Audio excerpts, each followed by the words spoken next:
Chapter 2. The Judgments of God on Our Cities.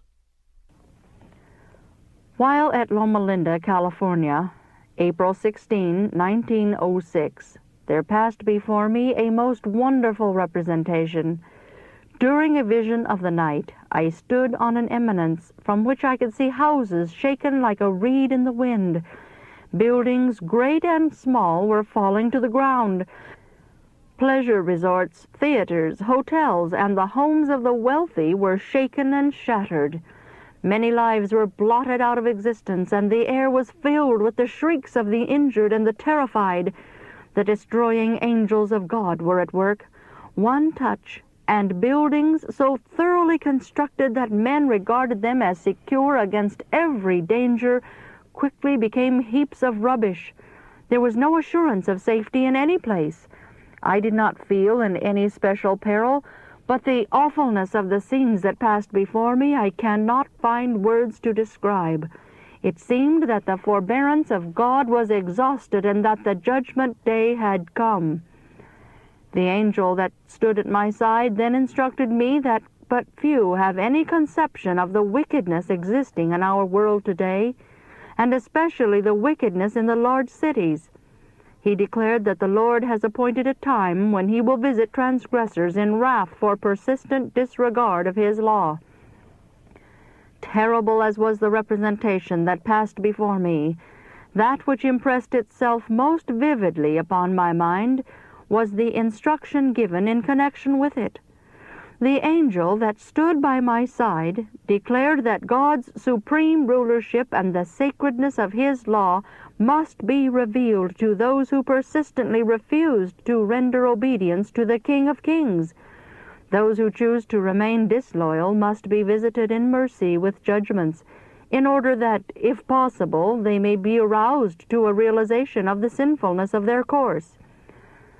Throughout the following day, I pondered the scenes that had passed before me and the instruction that had been given. During the afternoon, we journeyed to Glendale, near Los Angeles, and the following night I was again instructed regarding the holiness and binding claims of the Ten Commandments and the supremacy of God above all earthly rulers. I seemed to be in an assembly, setting before the people the requirements of God's law. I read the scriptures regarding the institution of the Sabbath in Eden at the close of the creation week, and regarding the giving of the law at Sinai, and then declared that the Sabbath is to be observed for a perpetual covenant, as a sign between God and his people forever, that they may know that they are sanctified by the Lord, their Creator. Then I further dwelt upon the supreme rulership of God above all earthly rulers. His law is to be the standard of action. Men are forbidden to pervert their senses by intemperance or by yielding their minds to satanic influences, for this makes impossible the keeping of God's law. While the divine ruler bears long with perversity, he is not deceived and will not always keep silence. His supremacy, his authority as ruler of the universe, must finally be acknowledged and the just claims of his law vindicated. Much more instruction regarding the long-sufferance of God and the necessity of arousing transgressors to a realization of their perilous position in his sight was repeated to the people as received from my instructor. On April 18, 2 days after the scene of falling buildings had passed before me, I went to fill an appointment in the Carr Street Church, Los Angeles. As we neared the church, we heard the newsboys crying, "San Francisco destroyed by an earthquake." With a heavy heart, I read the first hastily printed news of the terrible disaster. 2 weeks later, on our homeward journey, we passed through San Francisco, and, hiring a carriage, spent an hour and a half in viewing the destruction wrought in that great city. Buildings that were thought to be proof against disaster were lying in ruins. In some instances, buildings were partially sunken in the ground. The city presented a most dreadful picture of the inefficiency of human ingenuity to frame fireproof and earthquake-proof structures. Through his prophet Zephaniah, the Lord specifies the judgments that he will bring upon evildoers. And I will utterly consume all things from off the land, saith the Lord. I will consume man and beast. I will consume the fowls of the heaven, and the fishes of the sea, and the stumbling blocks with the wicked, and I will cut off man from off the land, saith the Lord.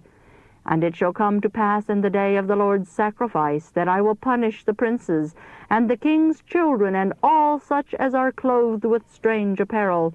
In the same day also will I punish all those that leap on the threshold, which fill their masters' houses with violence and deceit. And it shall come to pass at that time, that I will search Jerusalem with candles, and punish the men that are settled on their lees, that say in their heart, The Lord will not do good, neither will he do evil. Therefore their goods shall become a booty, and their houses a desolation. They shall also build houses, but not inhabit them, and they shall plant vineyards, but not drink the wine thereof. The great day of the Lord is near, it is near, and hasteth greatly, even the voice of the day of the Lord. The mighty man shall cry there bitterly. That day is a day of wrath, a day of trouble and distress, a day of wasteness and desolation, a day of darkness and gloominess, a day of clouds and thick darkness, a day of the trumpet and alarm against the fenced cities and against the high towers. And I will bring distress upon men, that they shall walk like blind men, because they have sinned against the Lord. And their blood shall be poured out as dust, and their flesh as the dung. Neither their silver nor their gold shall be able to deliver them in the day of the Lord's wrath, but the whole land shall be devoured by the fire of his jealousy. For he shall make even a speedy riddance of all them that dwell in the land. Read Zephaniah chapter 1, verses 2, 3, and 8 to 18.